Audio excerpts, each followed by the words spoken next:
Gaining confidence to do anything in life sounds a bit ambitious, or does it? I promise you, after this video, you might feel differently because there is, in fact, one thing that makes people move regardless of their background or the resources that are available to them. It's death. Okay, that might have sounded a bit too dramatic. And no worries, I'm not suggesting you should hurt yourself or anyone else. Instead, we're going to use the practice of death meditation to familiarize ourselves with the fact of our own mortality. This practice has a surprisingly empowering effect on human lives. It makes people reassess their priorities and start doing things that they promised themselves to do a long time ago. But first of all, what is death meditation? Death meditation is a practice of reflection on the end of your life, known both in the Eastern and Western tradition, as well as in non-institutionalized spiritual practices. I'm not sure whether there is even a concept for non-institutionalized spiritual practices, but let's pretend there is. In Buddhism, it's known as Maranasati. I'm definitely butchering pronunciation, but please bear with me. And it literally translates as death awareness. This practice is used to help Buddhist followers get rid of earthly desires and increase their dedication to spiritual practice, all on the path to enlightenment. The practice itself will vary depending on the branch of Buddhism and your immediate goals.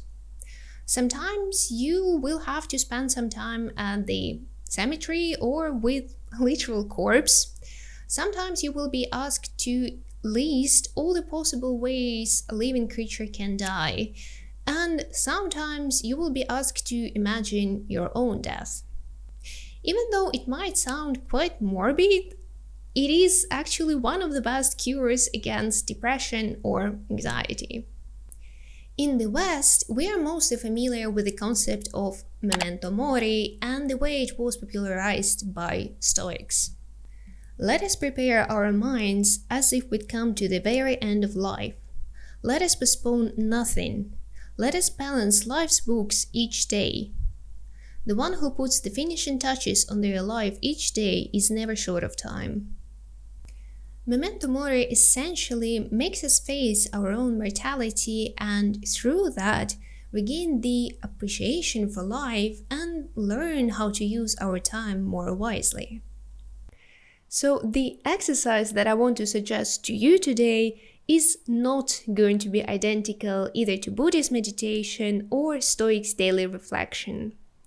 Rather, we want to use this big dream of yours as the core of the practice and then supplement it with some elements of death meditation.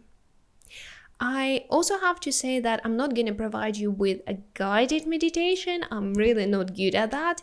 I'm going to give you a template, then you can later adjust depending on your own needs and your particular situation.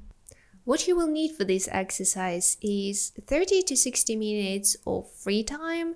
You might actually need a little bit more for downtime, so to say, because you will be processing a lot. You will also need a relatively distraction-free space so you can sit quietly with yourself. You will need yourself, of course, and I would also say a relatively calm state of mind. Even though death meditation is recommended to everyone regardless of their emotional state, I feel like if you are overwhelmed with strong emotions, then death meditation might simply not work for you. So approach it with caution. And here's the exercise. Come to the ground and sit down in a comfortable position.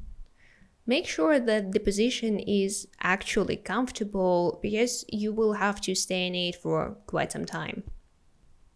Close your eyes and start your meditation practice by doing a quick body scan.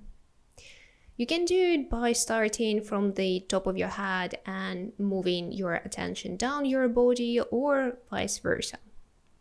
After the body scan, move your attention to your breath.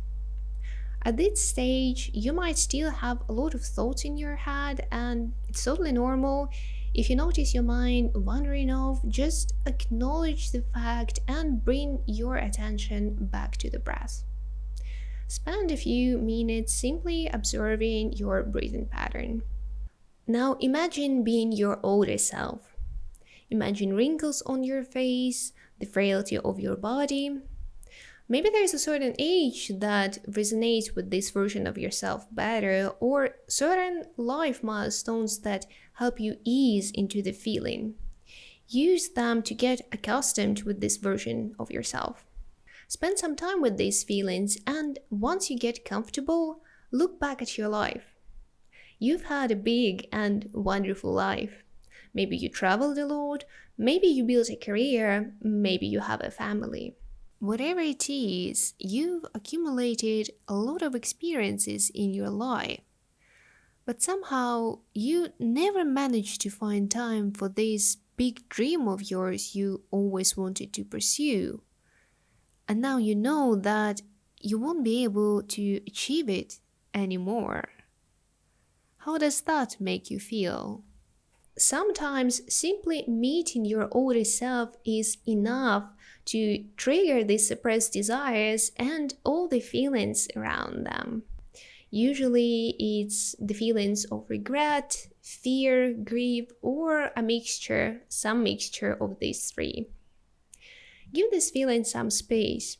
Try not to diminish them or increase them in power, but rather let them be.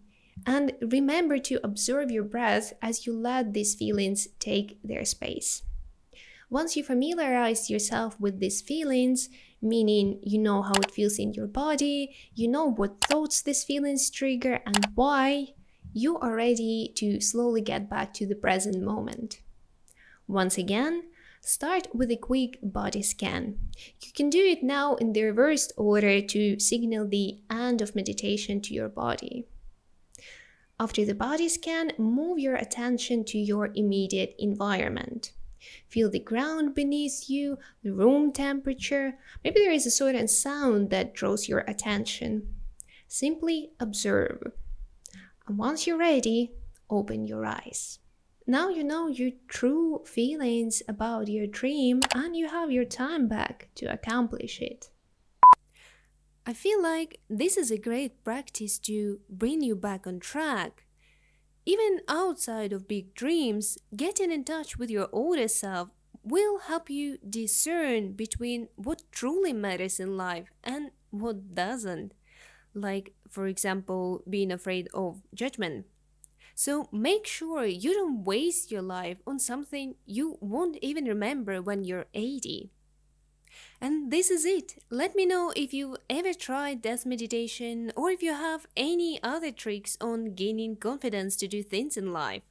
I hope you found this video useful and I'll see you next time. Have a great day. Bye.